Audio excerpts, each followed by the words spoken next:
Bon, salut à tous, nouvelle vidéo aujourd'hui, dans une sortie toujours bien glaciale, il fait moins 2 degrés. Là actuellement je suis à Chisso, un petit village en bord de Cher. C'est magnifique, je sais pas si on peut voir un petit peu.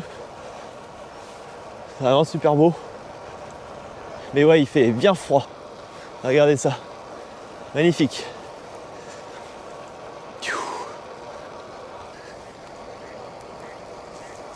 Donc aujourd'hui, ça sera un blabla ride avec des questions et réponses rapides que j'ai sélectionnées sur YouTube. Donc ça, c'est vraiment les trucs qui amènent des réponses rapides. Et puis dans une vidéo prochaine, je traiterai de questions un peu plus poussées, où j'ai des réponses un peu plus longues à apporter. On fait encore quelques tours de roue et je commence à faire ça. Donc ce sera des questions un peu en vrac, hein. Dans le désordre, il n'y aura pas de sens logique. Premier sujet, mon retour sur le tubeless. Donc le tubeless, comme vous le savez, c'est le fait de mettre un préventif dans un pneu et sur une roue qui sont compatibles tous les deux. Et en fait, vous n'avez plus de chambre à air. Et quand vous avez ça, en fait, vous avez une meilleure prévention des crevaisons. En gros, si vous avez une épine dans le pneu, le préventif va venir colmater le trou et vous n'aurez aucun problème de crevaison. Et puis vous allez aussi avoir un gain de confort, car vous allez mettre moins de pression dans votre pneu. Et vous allez pouvoir vous permettre de mettre un peu moins de pression dans le pneu, d'avoir un meilleur grip et vous sentir mieux sur le vélo. Moi, j'utilise ça en VTT et en gravel. Je le conseille fortement dans ces deux disciplines, hein, même de manière obligatoire. Vous allez clairement moins vous embêter à utiliser cette technologie sur vos pneus. Mais en route, j'ai un peu plus de mal. Moi, je me suis installé le tubeless sur mes roues 2 mois avant le Biking Manora. Et en gros, j'ai eu des surprises, j'ai eu des baisses de pression. Donc au début, c'est normal, parce que le temps que votre pneu se fasse à votre roue et que tout s'étanchéifie, c'est normal. Mais sauf que moi, au bout de plusieurs sorties, au bout de 50-60 km, j'avais toujours des baisses de pression, principalement à l'arrière. Et en fait, au bout de 50 km, je devais regonfler. C'était très chiant. Et au Biking Manora, ce que j'ai fait, c'est au CP2, j'ai mis une chambre à air à l'arrière. Donc moi je reviens un peu du tubeless en route, surtout quand les sections de pneus en fait sont assez faibles. En gros là moi je suis en 32 et en fait je suis pas fan. Déjà je crève rarement, donc le tubeless en soi pour la prévention des crevaisons pas très utile. Et puis le jour où je vais vraiment crever, avec la pression qu'il y a dans le pneu, j'ai peur que ça colmate pas. Et puis en plus il faut l'entretenir tous les 4, 5, 6 mois, faut nettoyer le préventif parce qu'il va sécher, en mettre du nouveau, tout ça. Donc moi, pour la route, je vais repasser en chambre à air. Donc vous, je sais pas si vous roulez en tubeless en route ou pas. Dites-le moi. Et quel est votre retour là-dessus? Mais moi, perso, je vais repasser à la chambre à air. Peut-être sauf si un jour je trouve un couple pneu et roue parfait. Mais là, pour l'instant, c'est pas le top. Parce que là, à l'heure actuelle, le pneu avant, il est en tubeless, mais le pneu arrière, il est en chambre. Donc c'est un peu bizarre, mais bientôt, je repasse en chambre à air. Deuxième sujet, toujours sur le thème des pneumatiques, quelle section de pneus j'utilise? Donc comme je viens de le dire quelques secondes plus tôt, moi, j'utilise du 32 mm. Depuis que j'ai ce vélo-là, donc depuis un peu plus de 2 ans, je suis en 32. Je trouve ça top. Il n'y a pas beaucoup de perte de rendement, voire très peu. Il y a un bon gain de confort. On peut aller dans les petits chemins blancs, même en pneus de route, sans avoir peur de crever. C'est le top. Donc 32 mm. Après, si vous êtes plus performeur, vous voulez aller plus vite et que vous faites aussi de la longue distance, moi je vous conseillerais le 28, c'est un bon compromis. Après 25, 23, ça c'est vraiment à l'ancienne. C'est super fin, très très dur, pas confort. Moi je vous conseillerais au minimum 28. Mais après, si vous êtes un peu comme moi, faites des longues sorties sans être un fou de la vitesse et un champion du monde, mettez du 32. Pour la route, je trouve que c'est top. Au-delà, on va plutôt parler de pratique gravel pour du 35, 40, 38. Sujet suivant. Est-ce que je vais faire la Granite Montana en 2023? Donc oui, bien sûr, la Granite Montana sera au programme de cette année. Je crois que c'est le 18 ou le 19 juin. Je vais le faire avec des potes comme l'année dernière. Puis le samedi, on ira sûrement faire de la route dans les monts d'Ambazac, on verra. Mais en tout cas, oui, je retourne à la Granite Montana, un des meilleurs raids VTT, ou en tout cas un de mes préférés. Très technique, très physique. Je vous le conseille si vous êtes VTTiste.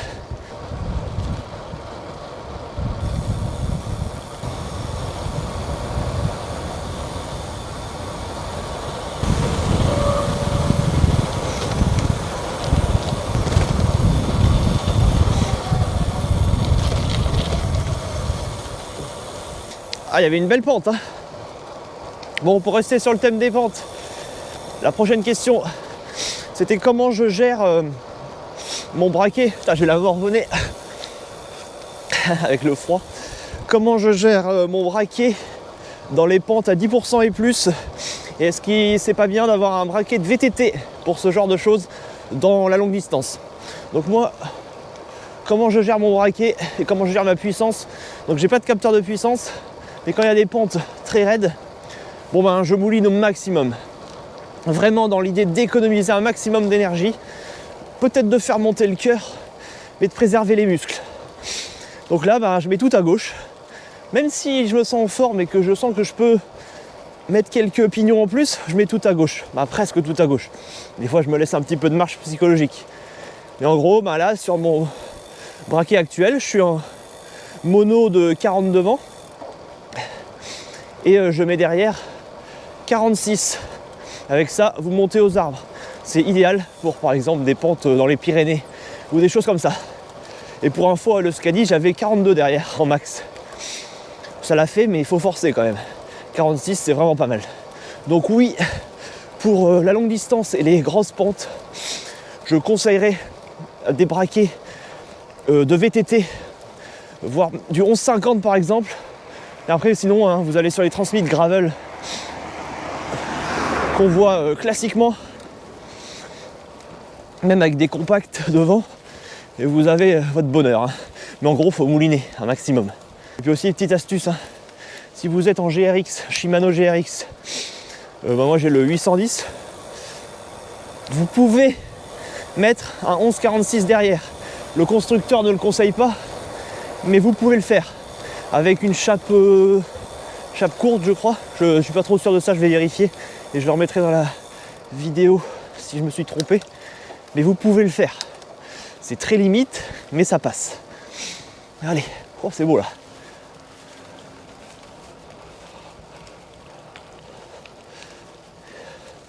C'est plutôt sympa ici. Ah, je crois que je vais à gauche là. J'ai fait un petit parcours pour récupérer des tuiles encore et puis pour découvrir des nouvelles routes près de chez moi. Je prends toujours autant de plaisir, j'ai froid aux mains par contre, très froid aux mains. Allez, prochain sujet, c'est quel regard je porte sur la multiplication des courses ultra-distance en France. Donc oui, comme vous avez pu le remarquer, hein, il y a des nouvelles longue distance et des nouvelles épreuves qui popent très régulièrement en France. Alors moi je trouve ça super parce que ça met en lumière de plus en plus cette discipline qui est en fait l'ultra trail d'il y a peut-être 5-10 ans dans ces eaux-là. Là on est vraiment au balbutiement. Hein. Au balbutiement. On est vraiment au début de la discipline. Mais voilà, les courses se multiplient, Moi je trouve qu'il y en a presque trop. En fait, c'est super, hein, mais il y en a presque trop. En fait, derrière, il faut que les organisations elles soient bonnes. C'est-à-dire que c'est bien beau de faire des courses, d'organiser des trucs. Moi, j'en ai jamais organisé, mais en soi, c'est pas très compliqué. Vous faites un tracé, limite, vous le faites que sur des créateurs d'itinéraires. Vous le balancez en GPX à vos participants, et puis ils se démerdent. Bon, là, j'exagère un peu, mais des fois, j'ai entendu des trucs comme ça, et ça, c'est très moyen. Une vraie course ultra, le tracé doit être fait sur des planificateurs d'itinéraires, mais après il doit être testé pour voir si toutes les routes sont praticables, parce que des fois c'est des chemins, et ça le fait pas quand vous faites de la route. Il faut qu'il y ait une sécurité, il faut qu'il y ait une orga qui vous suive, éventuellement du média, de la photo, des trucs comme ça c'est pas obligatoire, mais il faut qu'au moins il y ait de la sécurité. Donc oui, il faut que les organisations soient au taquet derrière. Donc pour l'instant, il y a des épreuves qui sont très connues, comme la Race Across France, le Biking Man, qui sont des valeurs sûres. Mais après, il y en a plein d'autres qui pop. Alors moi, j'en ai pas testé d'autres. Par manque de temps, hein, tout simplement, parce que c'est bien beau, hein, mais il y a plein d'épreuves et on n'a pas un temps infini pour les faire. On n'a pas que ça à faire. Mais c'est vrai que ouais, je trouve ça cool qu'il y ait de plus en plus d'épreuves. Après, il faut que les orgas derrière soient au taquet pour que ça se pérennise, quoi, que ça reste et que ça fasse sérieux, quoi. Donc ouais, voilà, c'est un gros travail. Donc voilà mon petit regard sur le sujet de la multiplication des courses. Et après, n'hésitez pas aussi, hein, à faire des courses vous-même, en fait. Vous n'êtes pas obligé de vous inscrire sur des courses organisées, hein. Vous pouvez faire vos propres défis. Moi, j'en suis l'exemple parfait, j'en fais beaucoup. Je me fais beaucoup de défis perso.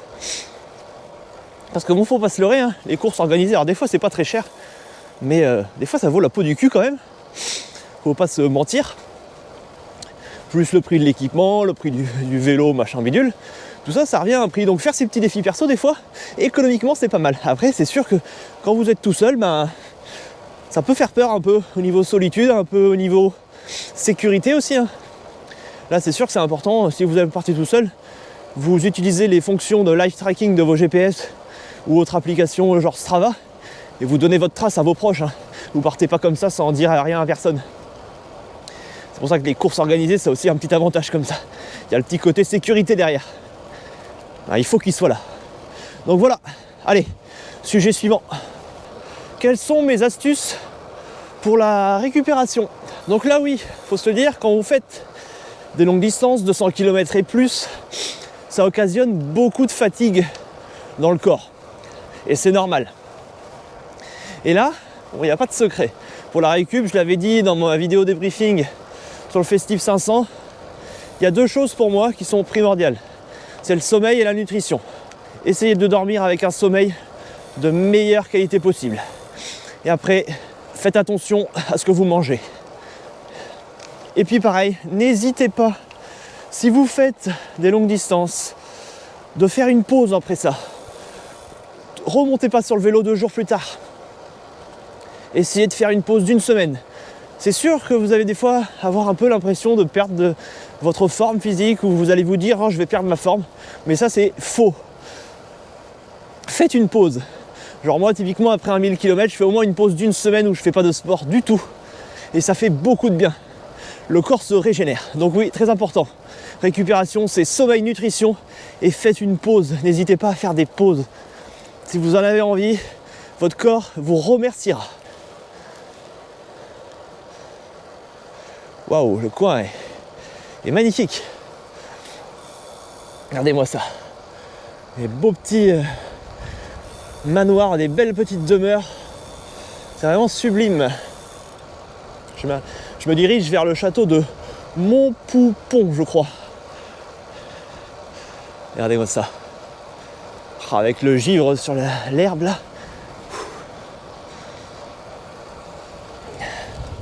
Le plaisir d'une sortie du dimanche matin. On est quand même bien, hein.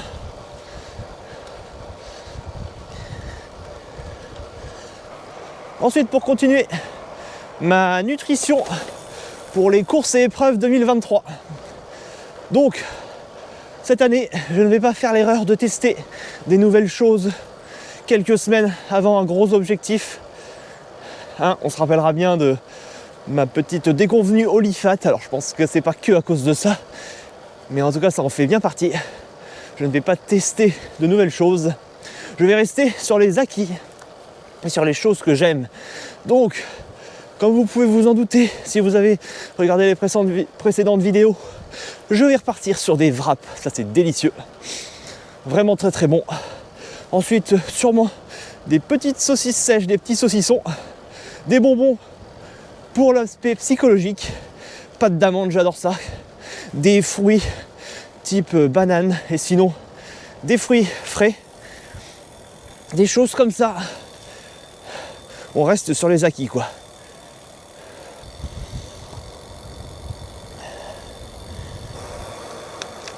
Vous allez voir le château de Montpoupon. Regardez-moi ça.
giving me wind and rain. You're some kind of butterfly. Baby, you give me midnight. You whip up my appetite. Don't leave me here high and dry. Oh, well, I don't wanna jinx it, baby. Can't twist myself at the spine. Don't wanna overthink it, baby. Ah, c'était plutôt sympa, hein, ces petites images. Le château de Montpoupon. Donc je profite de cette belle forêt pour passer à la prochaine question. C'était les différences entre les BRM, brevets de randonneurs mondiaux, qui existent un peu partout en France et même à l'étranger aussi, et les courses ultra plus classiques, au niveau convivialité et tout le bazar. Donc, moi j'ai fait qu'un seul BRM, un BRM 200 au gravel, ça s'appelait le Padre Bolio, c'était du côté d'Orléans. C'était plutôt sympa, mais j'en ai fait qu'un seul, j'ai pas un recul de fou sur ces épreuves, parce que je connaissais pas très bien moi ces trucs là. Quand je me suis lancé dans l'ultra, je connaissais pas du tout les BRM. Et je trouve ça bien, c'est pas mal. Il y a un large type de public, ça va du cyclotouriste au mec ultra affûté, un peu hipster, qui fait du vélo avec son fixie. Bon, je me moque pas en disant ça, hein. J'en fais partie. Hein. Mais voilà, c'est pour dire qu'il y a un large public. Là, vous avez un parcours de 200, de 300, de 400, 600 et peut-être même plus encore. Et puis vous faites votre parcours tranquille. Niveau orga, c'est très léger, mais au moins, c'est pas cher du tout. Il y a beaucoup de monde. C'est super sympa. Moi, je conseillerais ce genre d'épreuve quand vous voulez vous lancer dans la longue distance, vous voulez pas y aller tout seul. Vous faites ce genre d'épreuve, c'est super sympa. Et les courses ultra classiques, bah, c'est très bien aussi. Hein. Mais là, c'est plus, y a une orga un peu plus poussée derrière. Voilà. Et puis surtout, les BRM, c'est à la base, c'est pour se classer, ben pour se classer, pour pouvoir s'inscrire au fameux Paris-Brest-Paris qui est pour moi l'épreuve ultra-distance par excellence, ou en tout cas pas forcément par excellence, mais une des plus anciennes, une des plus connues. Moi, c'est la première dont on m'a parlé il y a très longtemps quand je faisais du VTT. À l'époque, je connaissais pas le principe de l'ultra-distance et on m'a parlé de cette épreuve. À l'époque, j'y avais pas porté plus attention que ça, mais c'est la première épreuve dont on m'a parlé, le Paris-Brest-Paris. Peut-être que je le ferai un jour, je sais pas. Il m'attire pas tant que ça, mais peut-être un jour. Mine de rien, ça reste quand même un mythe de la longue distance, même si c'est pas le plus dur, je pense. Ça reste un mythe et peut-être une des premières courses ultra-distance en vélo. Donc, voilà sur le sujet BRM course ultra. Oh putain, je suis congelé, j'ai froid, je me suis arrêté. Là, j'ai du mal à repartir. Moi, faut que je me réchauffe. Parce que là, il fait combien? Au compteur, il fait 0 degré. C'est pas beaucoup. Mais tout à l'heure, il faisait moins 3, donc bon. Mais là, c'est super sympa avec le soleil. Pouf. On est le 29 ou le 30, je sais plus. Je crois qu'on est le 30 janvier. Donc maintenant, question suivante. Combien je charge de fois mes appareils électriques, en gros environ, pendant un Biking Man? Donc là, c'est une question assez complexe, parce que ça dépend vraiment combien de temps dure mon Biking Man. Mais allez, en moyenne, je vais me baser sur le Scadi et l'Aura, les deux que j'ai fait. En gros, mon téléphone, bon, c'est un iPhone 12 mini, il est petit, petite batterie. Je dirais que je vais le charger, allez, 4 fois à peu près, complètement. Mon GPS, lui, je vais le charger 2 fois en totalité, parce qu'une batterie à peu près, ça me fait 15 heures. Après, ben, il se recharge avec la batterie qui est en dessous. Donc ça, ouais, allez, c'est 3 fois. 3 fois complète, je pense. Après, au niveau des lampes, normalement, j'ai pas besoin de les recharger. Parce que j'ai 2 lampes, 2 batteries de lampes avant, donc normalement, les 2 me suffisent. En gros, c'est ça. Après, voilà, c'est un peu complexe. Pour ça, il faut... Moi, je peux pas vraiment vous donner une réponse précise. Hein. Il faudrait que je recalcule exactement ce que j'ai utilisé. Mais pour vous, il faut que vous preniez en fait vos batteries, il faut que vous regardiez comment elle se vide, et puis ben vous extrapolez ça, mais après ça dépend quand vous êtes, si vous roulez, si vous êtes arrêté dans un commerce, vous pouvez recharger sur une prise, donc c'est des questions un peu complexes, et puis ça dépend des appareils, hein, parce que maintenant il y a de plus en plus de trucs avec des petits panneaux solaires dans les écrans, genre le Garmin 1030 Solar là je crois, ou 1040 je sais plus, qui peut se recharger avec le soleil, donc tout de suite ça change la donne. Donc voilà, puis moi en plus je rajoute à ça les batteries de caméra, éventuellement le micro externe, donc tout ça, ça fait beaucoup de matos. Donc voilà, une question un peu complexe, mais bon en gros voilà, c'est ça, hein. 4 fois le téléphone, 3 fois le GPS, et puis voilà. Allez, je continue. Serrer la ronde, regardez. Avec un beau château encore là-bas, avec la buse là qui est sur le toit, je sais pas si on l'a vu. Je sais pas si on a pu la voir.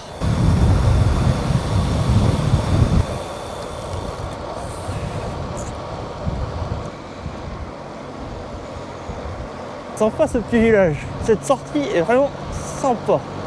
Dans le soleil là, excellent. Direction Montrichard. Question suivante. Est-ce que je fais des contrôles particuliers sur mon vélo avant de partir sur une sortie longue distance, et est-ce que j'emmène des pièces avec moi? Donc oui, avant de partir sur du long, je contrôle toujours mon vélo.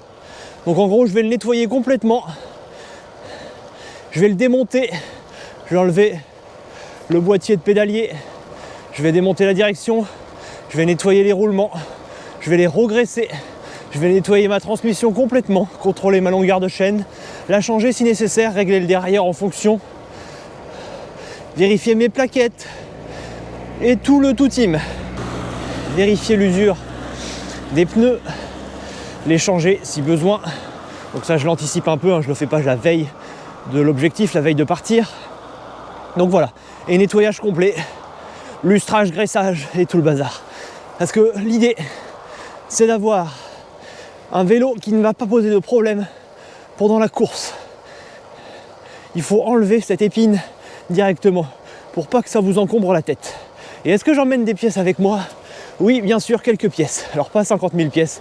Vu que le vélo a été contrôlé, révisé, nettoyé, graissé, il n'y a pas de raison d'emmener 50 milliards de pièces.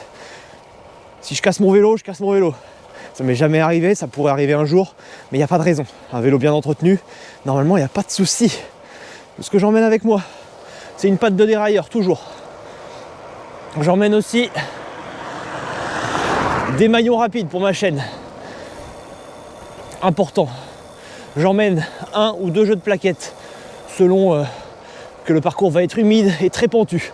Type dans le Scadi par exemple, dans le Pays Basque et les Pyrénées. Emmener 2 jeux de plaquettes, ça peut être une très bonne idée. Mais sinon, un seul jeu de plaquettes. Mais je n'emmène pas par exemple 2 rayons de rechange.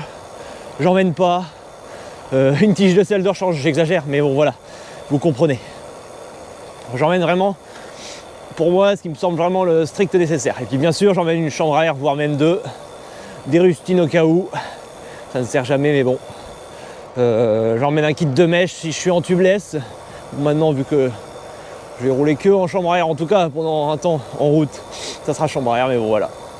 Donc voilà pour les contrôles et ce que j'emmène avec moi. Mais oui, il est important d'avoir un vélo bien entretenu, c'est très important. Qui veut aller loin ménage sa monture, comme on dit. C'est pareil pour les voitures, c'est pareil pour plein de choses. Il faut entretenir, parce que sinon après vous allez douiller quand votre vélo il va être complètement usé et abîmé de partout. Il va falloir payer toutes les réparations et les nouvelles pièces. Et là je peux vous dire que ça va coûter cher. Donc faites-le au fur et à mesure. Et comme ça il durera dans le temps. C'est sympa là. Il y a un peu de nuages. Mais globalement c'est un beau ciel bleu, ça fait plaisir. Parce que là c'était couvert depuis plusieurs jours. Là il fait bien froid, mais au moins on a un beau ciel bleu. Je me dirige vers Montrichard là normalement. Je suis à 44 km. Plutôt sympa. Allez, on passe à la suite. La prochaine interrogation, c'était sur mon rythme de vie, mon entraînement, mon temps de sommeil, mon travail. Donc là, mon rythme de vie jusqu'à là, Donc pendant une dizaine d'années environ, parce que là en fait en gros je quitte mon travail actuel dans très peu de jours et je déménage dans le même temps. Donc mon rythme va un peu changer, même beaucoup changer. Mais là en gros j'avais un rythme plutôt cool on va dire pour l'entraînement. J'avais un travail classique, avec un travail saisonnier. En gros, je travaillais beaucoup du mois de mars au mois de septembre. Donc quand je dis beaucoup, c'est je travaillais pas le week-end, j'avais cette chance-là. Je travaillais entre 40, à peu près, environ à 40 heures par semaine. Mais sans le week-end, du lundi au vendredi quoi. Donc au niveau entraînement, bon, je m'entraînais souvent après le boulot, course à pied, vélo. En gros, allez, en moyenne, 2 sorties vélo par semaine, puis une sortie course à pied par semaine. En gros, c'est ça. Après, je peux pas vous donner vraiment un rythme exact, hein. Je m'entraînais au feeling quand j'en avais envie. Le week-end, je faisais toujours du sport, au moins une fois, souvent sortie longue. Et bon, voilà, j'avais cette chance-là. Et en hiver, je travaillais beaucoup moins. Et j'avais plus le temps de m'entraîner. Mais bon, après, c'est l'hiver, donc plus du travail d'endurance. Et puis un peu plus de repos, on va dire. Donc pour le repos, niveau sommeil, moi j'essaye de dormir à peu près. J'essaye de dormir le mieux possible. Parce que ça c'est difficile de mon côté. Je suis pas un gros dormeur. En tout cas, j'ai pas un sommeil hyper profond. Je dors en moyenne 7 heures par nuit à peu près. Et j'aimerais bien plus. J'essaye d'améliorer ça avec le temps. Parce que ça, le sommeil, c'est quelque chose, que ça soit en ultra ou dans la vie de tous les jours, je suis pas un expert là-dessus. Donc ça, j'aimerais bien l'améliorer pour dormir plus. Mais bon, je dors plutôt bien quand même. C'est vraiment très lié aussi à la vie de tous les jours. Le stress, le travail, les projets, tout ça, ça joue beaucoup sur mon sommeil. Et quand je suis détendu, de bonne humeur et surtout positif, et que tout se passe bien, on va dire, ou pour le mieux, je dors mieux. Vous, je sais pas comment c'est, mais en tout cas, moi, je dors mieux quand tout se passe bien, quand je suis bien entouré, quand tout roule en fait. Après, au niveau... c'était quoi derrière? Attends, j'avais le sommeil, l'entraînement, oui bon voilà c'est ça. Après voilà, j'ai un rythme de vie plutôt classique on va dire. Après j'ai pas encore d'enfants ou des trucs comme ça. Donc je peux un peu plus m'entraîner on va dire. Mais après on verra, on adaptera. Hein. Par la suite, on s'adapte. De toute façon je m'inquiète pas avec ça. Hein. Ma pratique changera peut-être, diminuera, augmentera je pense pas. Mais voilà, je m'adapterai, il n'y aura pas de souci là-dessus. Mais bon voilà, je m'entraîne pas non plus comme un fou, faut pas imaginer. Hein. Je fais je fais en moyenne 8000 km de vélo par an. C'est beaucoup, mais c'est pas ouf non plus. Hein. Il y a des gens, ils se tapent des 15 000, voire plus, alors qu'ils sont parfaitement amateurs. Donc bon, ça c'est une question de travail, d'envie aussi. Hein. Moi, 8000, 9000, 10 000 c'est mon maximum. Je fais rarement plus. Donc voilà pour mon rythme de vie. Plutôt somme toute classique, mais là qui va sûrement changer parce que je vais arrêter de travailler, je vais changer, je vais arrêter de travailler. Je fais une reconversion professionnelle dans le monde du vélo. Je vais me lancer dans la mécanique vélo pour l'instant. Et après on verra où ça me mènera, mais en tout cas je rentre dans le monde du vélo. Ça fait du bien de changer, certains le savaient déjà. Mais en tout cas, pour moi c'est cool. 10 ans dans le même boulot, j'avais fait le tour. Maintenant, place au changement et à la nouvelle région aussi parce que maintenant je n'habite plus à Saumur. C'est fini. Je reste pas très loin, je vais un peu plus vers l'est dans le Loir-et-Cher. Donc si vous voulez me croiser en vélo là-bas, faut rouler dans le Loir-et-Cher et peut-être qu'un jour vous me croiserez avec un casque rouge. C'est peut-être moi. Oula. Morvonnais encore, Morvonnais. Allez, on continue. Bon, la question suivante, c'était qu'est-ce que je fais quand le moral est bas? Donc quand le moral est bas, alors on parle le moral bas en longue distance. Hein. Donc moi, ce que j'aime faire dans ces moments-là, c'est par exemple m'arrêter, faire une pause tout simplement. Regarder le paysage, m'extasier de la beauté de la nature, des trucs comme ça, tout con, mais ça me remonte le moral. Penser à des personnes que j'aime, penser à des choses que j'ai fait, que je vais faire dans le futur. Ça me fait oublier le moment difficile. Après, ça peut être aussi écouter tout simplement de la musique. Hein. De la musique que j'aime bien en ce moment, tac, je me la mets sur le téléphone. Et puis ça me remonte le moral. Des trucs comme ça. Après, je vous avoue, j'ai pas eu non plus de moments de moral ultra bas dans des longues distances. Des fois, j'ai des petits moments de coups de mou, mais c'est jamais des trucs énormes. j'ai pas eu cette malchance, on va dire, d'avoir des gros coups de mou. Et bon, en gros, ça va être ça. Hein. On va penser à des personnes qu'on aime, notre famille, nos amis, les gens qui nous suivent. Je vais regarder le paysage, tout simplement. Moi, je suis quelqu'un, je regarde dehors, je regarde la beauté de la nature et ça me suffit à me remonter le moral et des fois, limite, à me monter la larme à l'œil. Parce qu'on se dit qu'on a de la chance quand même de faire ce qu'on fait.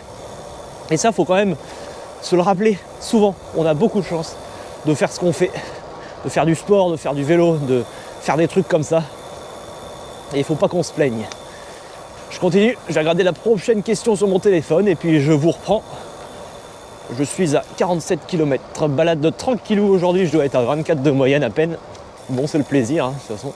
En hiver, je fais surtout ça, des sorties plutôt cool, en endurance sans pression.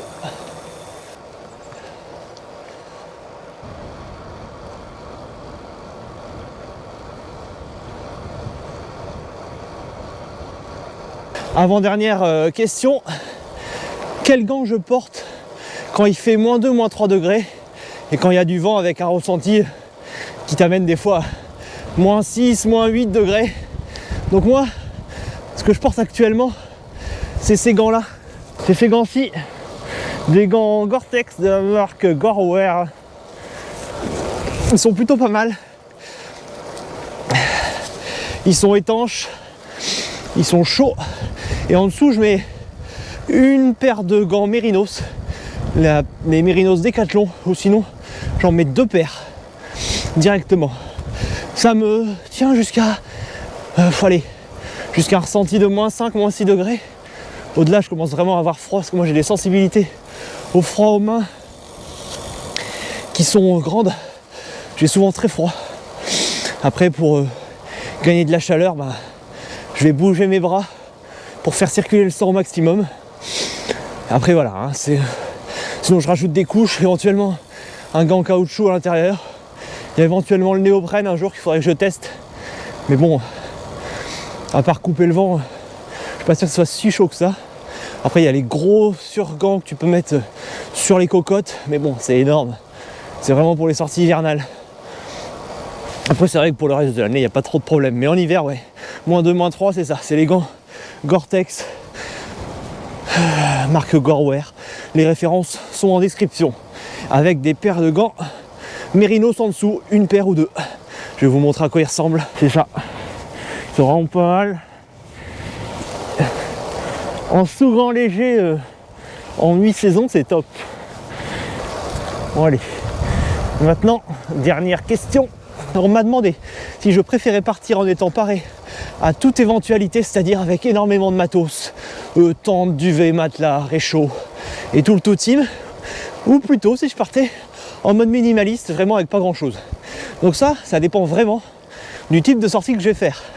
Si je me lance sur une ultra, type un Biking Man ou une RAF, là oui, je vais partir en mode minimaliste. Je vais pas prendre 50 000 tenues, je suis pas en gala, je prends juste une tenue, des vêtements chauds si nécessaire, des vêtements de pluie. Mais voilà, je m'arrête là. Je prends pas de réchaud, je prends pas toutes ces choses-là. Je vais prendre juste un bivy et c'est tout. Éventuellement, peut-être dans le futur, on verra pour prendre un matelas gonflable. Mais sinon, rien d'autre. Ça sert à rien de prendre du superflu parce qu'après, on transporte avec nous beaucoup trop de choses et là, ça devient lourd. Et pour de l'ultra en mode course quand même, faut quand même se le dire, hein, ça sert à rien de prendre trop de trucs lourds. Après, si je suis plus en mode bikepacking, donc là où je vais plutôt rouler tranquille la journée, 100, 200 km par jour, et puis que je sais que la nuit je dors vraiment, là je vais emmener plus de matos. Éventuellement un matelas, éventuellement une tente. Ça dépend vraiment de la situation. Par exemple, si vous reprenez mes vieilles vidéos de bikepacking en VTT, que j'espère refaire dans le futur, là j'ai emmené quand même plus de matos. J'avais 2 tenues de vélo, j'avais ma tente, tout le nécessaire pour dormir dehors. Bon, j'avais pas de réchaud, tout ça, mais pour le reste, j'avais tout. Donc en fait, ça dépend vraiment de ce que vous voulez faire. Faut s'adapter en fonction. Faut prendre un peu un juste milieu. Faut pas se surcharger en tout cas. Il y a des trucs à pas prendre. Le réchaud c'est bien, et si vous partez en expé hyper longtemps. Sinon, de manière générale, vous pourrez vous contenter d'un peu de nourriture froide le midi par exemple, et puis le soir éventuellement vous faites un plat chaud dans un resto ou un truc réchauffé. Mais bon, faut pas non plus emmener trop de trucs parce qu'après, le poids c'est quand même important. C'est bien, bon voilà, c'est pas 500 grammes, 1 kilo près, ça va rien changer. Mais bon, après si vous emmenez trop de trucs, il va falloir se le traîner tout ça. Donc c'est à penser. N'emmenez pas vos peurs en tout cas. Emmenez le nécessaire.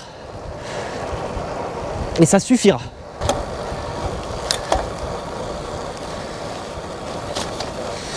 Ah oui d'accord, je vais à gauche. Bon, voilà la fin de cette vidéo. Je pense avoir répondu à toutes les questions. J'ai essayé de répondre le mieux possible. Je ne suis pas rentré non plus des fois dans le détail incroyable. Mais bon, ça vous aura peut-être apporté quelques infos. Si vous avez d'autres questions, n'hésitez pas à les poser. Moi, je les note et j'y répondrai sûrement plus tard.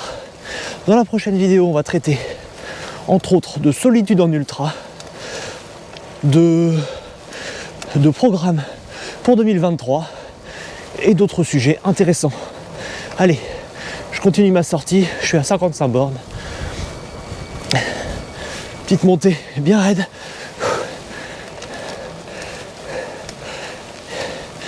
Et on se retrouve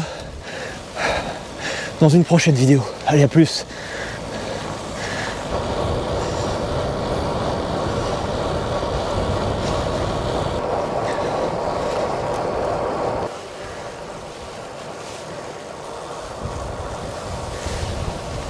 Plutôt beau ce petit passage.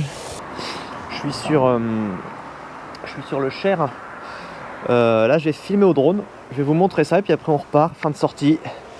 Et puis voilà, vraie fin de sortie. Allez, je filme ça. You're giving me wind and rain. You're some kind of butterfly. Baby, you give me midnight. You whip up my appetite. Don't leave me here high and dry. Oh, but I don't wanna jinx it, baby. Let's not get ahead of my time. Oh, but I don't wanna miss you, baby. So Allez, on est reparti. 62 km exactement pour l'instant, avec un petit 3 degrés et 504 mètres de dénivelé, ce qui est plutôt pas mal pour la région. Je me dirige vers Pont-le-Voix. Je vais grimper le coteau là, dernière grosse bosse du jour.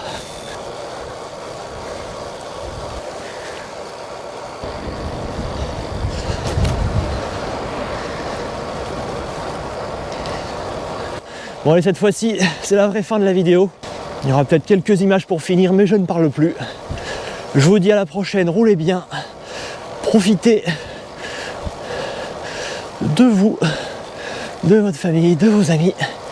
Faites-vous plaisir sur le vélo ou ailleurs. Et on se retrouve bientôt.